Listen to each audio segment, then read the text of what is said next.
এই দেশের কি বিচার করতে শিখলেন আপনি? আপনি গোটা জেলার জনসাধারণের খবর আপনার কাছে থাকা লাগবে, আপনি খবর নেন নাই। এজন্য আপনার জন্য আমি বিচারক। বাদশাহ হারুনুর রশিদের জামানায় একজন খুনখুনা বুড়ি, এই বুড়িটা নাঠি বর করে হাঁটে। এই বুড়ি মাথার চুল পেয়ে গেছে, চামড়া ঢিলে গেছে, হাঁটতে জোরে হাঁটতে পারে না। এই বুড়ি ওই আমলে বাদশাহ হারুন রশিদের জামানা ইরাকে একটা রুটির দোকান থেকে রুটি চুরি করছে। কি চুরি করছে? রুটি চুরি করে নিয়ে রওনা দিয়েছে। ইন দি মিন টাইমে ওই রুটির দোকানদার গিয়া বুড়িকে অমনি ধরে ফেলছে। ধরে বলছে, বুড়িমা তোমার 7 কাল গেছে, 1 কাল আছে, তুমি কেন এখন চুরি করো? তোমার কি মৌতের ভয় নাই? বুড়ি কথা বলে না, চোখের পানি ছেড়ে কান্দে। এইবার এই বুড়ির হাতে কয়রা পরায়া চলে গেল বিচারকের সামনে, বিচার প্রার্থী হয়ে গেল। এই সুপ্রিম কোর্টের বিচারপতির সামনে মামলা দায়ের হল বুড়ির বিরুদ্ধে। এই বুড়ি চোর সুপ্রিম কোর্টে গিয়া হাজির। সুপ্রিম কোর্টের বিচারপতি বলছে, বুড়ি মা সত্যি কি তুমি রুটি চুরি করেছ? বুড়ি বলছে, হ্যাঁ, আমি একজন মুসলমান, আমি একজন ইমামদার। একজন মুসলমান আর ইমামদার কোনোদিন মিথ্যা বলতে পারে না। আমি যদিও একজন ইমামদার মুসলমান, আমি মিথ্যা বলবো না।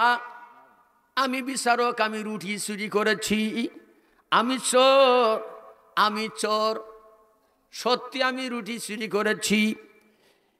বিচারক বলতেছে, বুড়িমা কেন তুমি রুটি চুরি করলে? বুড়ি 2 চোখের পানি ছেড়ে ছেড়ে কান্দে। কেঁদে কেঁদে বলছে, বিচারক আমি জীবনে কোনো চুরি করি না, আমি আসলে চোর না, কিন্তু বিপদে পড়ে রুটি চুরি করেছি। বিচারক রে, আমার বাড়িতে কিচ্ছু নাই, আমার আল্লাহ আমার ঘরে একটা ছেলে সন্তান দিয়েছিলেন। এই ছেলেকে লালন করে পালন করে আমার স্বামীটা দুনিয়া থেকে বিদায় নেয়। এই ছেলেকে বিবাহের পরে ওই ছেলের ঘরে 2টা সন্তান হয়। এই 2টা সন্তান জন্মের পরে আমার ওই ছেলে, ওই বেটা মারা যায়। বেটা মারা যাওয়ার কিছুদিন পরে আমার পুত্রবধূ মারা যায়। ওই বাচ্চা 2টার দরদের মা নাই, বাবা নাই। এই নাবালক 2টা বাচ্চা মা হারা বাবা হারা, দুনিয়াতে আমি ছাড়া কেউ নাই। আমি বাড়ি বাড়ি কিছু কাজকর্ম করে তাদেরকে খাওয়াই, কিন্তু বুড়ি হয়ে গেছি, শরীরে শক্তি নাই, মানুষের দুয়ারে যাইতে পারি না, গোয়ালের গোবর ফালাতে পারি না, সারিতে পানি দিতে পারি না, রান্না বান্না করতে পারি না, কাজ করতে পারি না। তাই আমার কাজের কোনো বয়স নাই, কাজের কোনো সুযোগও নাই। আমি কেন চুরি করছি বিচারক রে? আজকে 7 দিন হয়ে যায়, আমার ওই 2টা নাবালক বাচ্চার পেটে খাবার নাই। আমার বাড়িতে চুলা জ্বলে না। 7 দিন না খাওয়া, কয়দিন? এই 7 দিনের ভেতরে এই দেশের কেউ আমার খবর নিল না। আমি কতজনের কাছে হাত পাতলাম, কেউ আমার খবর নিল না, কেউ আমাকে সাহায্য করলো না।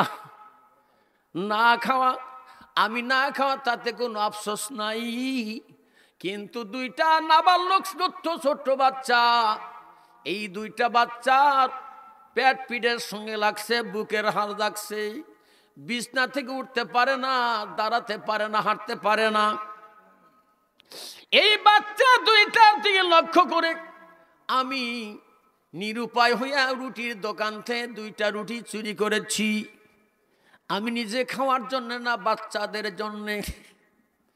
এইবার বিচারক বলছে, ও বুড়িমা, বিচারক চোখের পানি দেখে চোখের পানি রাখতে পারে না। বুড়ি কান্দে, বিচারক কান্দে।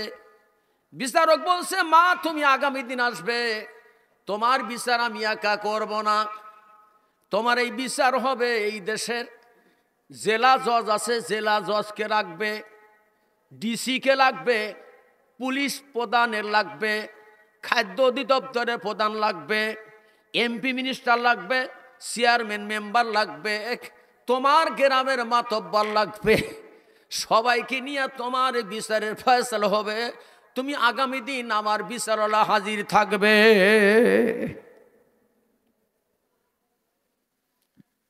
বিচার একাই করতে পারতেন না, কিন্তু এতগুলি লোকের কেন বললেন এতগুলি লোক লাগবে? বুড়ি ওই দিন চলে গেল, পরের দিন বিচারকের কাছে হাজির হয়ে গেছে। বিচারকের কাছে হাজির হয়ে দেখতেছে এক সাইডে তলব করেছে, বিচারক তলব করছে জেলা জজ, এর হলো পাওয়ার বেশি, জেলার ভিতর সবচেয়ে বড় পাওয়ার, জেলা জজকে তলব করেছে। সবাই তলব পায়া সব এসে হাজির হয়ে গেছে। দেখে জেলা জজ বসে আছে, ডিসি বসে আছে, আর একদিকে দেখে পুলিশ প্রধান বসে আছে, খাদ্য অধিদপ্তরের প্রধান বসে আছে, এমপি মিনিস্টার চেয়ারম্যান মাতবার বসে আছে। এইবার বুড়ি হাজির হয়ে গেছে। বিচারক বলছে, মা তোমার বর্ণনাটা সকল নেতাদের সামনে, প্রতিনিধিদের সামনে তুমি একটু বর্ণনা করে শোনাও। এইবার বুড়ি দু চোখের পানি ছেড়ে ছেড়ে, ওই বাচ্চা দুইটা না খাওয়া সন্তান, 7 দিনের না খাওয়া, এবার 8 দিন পরে গেল।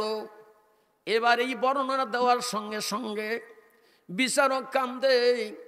বিচারক বলছে, তোমরা তো শুনলে, এই যে বুড়ি 7 দিন না খায়া কষ্ট করতেছে, কিন্তু জেলা জজ, আপনি জেলার জজ, একজন আইনজীবী, একজন বিচারক, আপনি এই দেশের কি বিচার করতে শিখলেন? আপনার গোটা জেলার জনসাধারণের খবর আপনার কাছে থাকা লাগবে, আপনি খবর নেন নাই। এজন্য আপনার জন্য আমি বিচারক 20টা চাবুক আমি নির্ধারণ করলাম।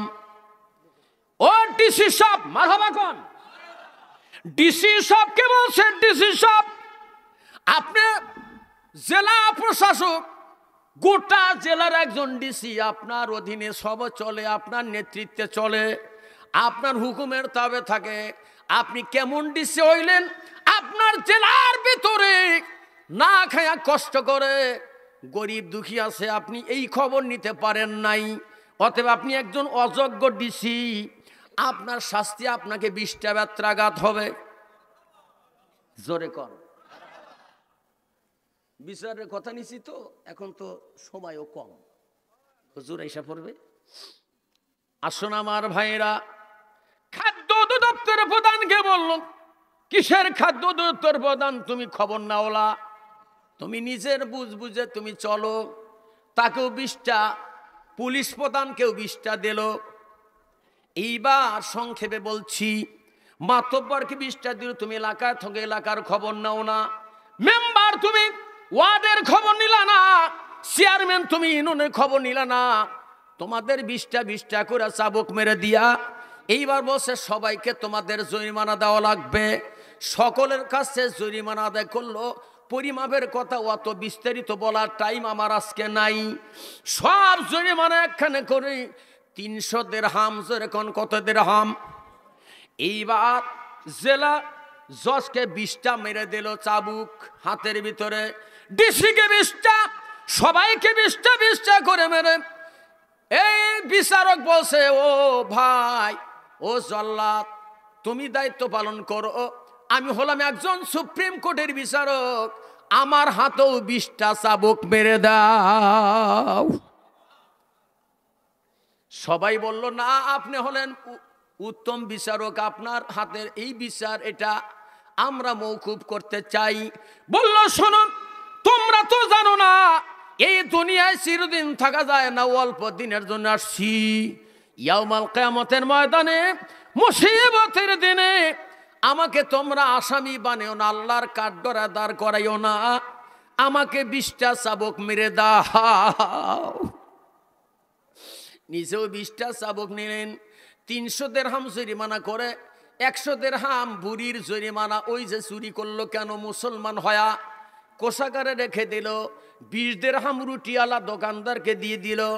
180 দিরহাম বুড়িকে দিয়া কয়, মারে এইটা নিয়ে বাজার করি না, খাদ্য কিনে ওই বাচ্চা দুটিকে শক্তি সবল কর, যেহেতু দাঁড়াইতে পারে না, হাঁটতে পারে না, এত কষ্ট তোমার বাড়িতে আমরা জানি না। আর 1 মাস পরে বাচ্চা দুইটা যখন সবল হবে, তখন এই দুইটা বাচ্চাকে নিয়ে আগামী মাসে বাদশা হারুনের রাজদরবারে তুমি হাজির হয়ে যাইও। এবার 1 মাস পরে ওই মাসের 1 তারিখে বুড়ি দুইটা বাচ্চাকে হাতে করে নিয়ে বাদশা হারুন আর রশিদের দরবারে হাজির হয়ে গেল। বাদশা হারুন সিংহাসনে চেয়ারে বসা ছিল। দূরে থেকে লক্ষ্য করে থেকে ওই যে বুড়ি আসতেছে, 2 সাইডে 2টা নাবালক সন্তান আসতেছে। এইবার দেখি বাদশা হারুন তার সিংহাসন থেকে নেমে এইবার নামিয়া হেঁটে হেঁটে রওনা দিলেন। বুড়ির কাছে গিয়া কয়, মা। বুড়ি তখন ভালো করে চোখে দেখে না, বুড়ি বয়স হয়ে গেছে। কয়, বাবা তুমি কে? ওই যে দেখো আমাকে। লক্ষ্য করে দেখে বুড়ি বলছে, হারে বেটা, তুমি না সেই দিনের বিচারক? কয়, ওই দিনের বিচারক, আজকে এই দিনের আমি রাষ্ট্রপতি।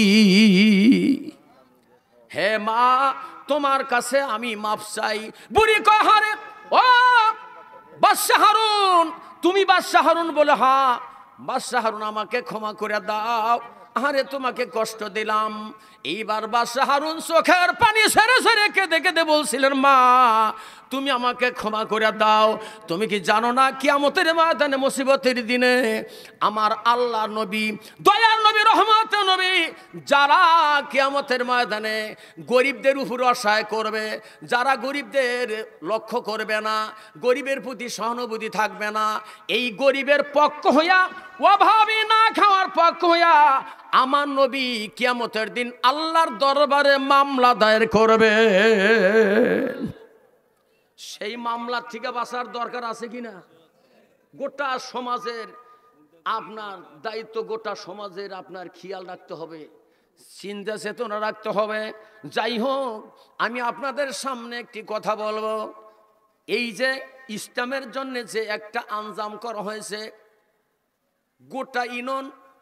গোটা ইউনিয়নের সমস্ত ইমাম সমিতি, ইমাম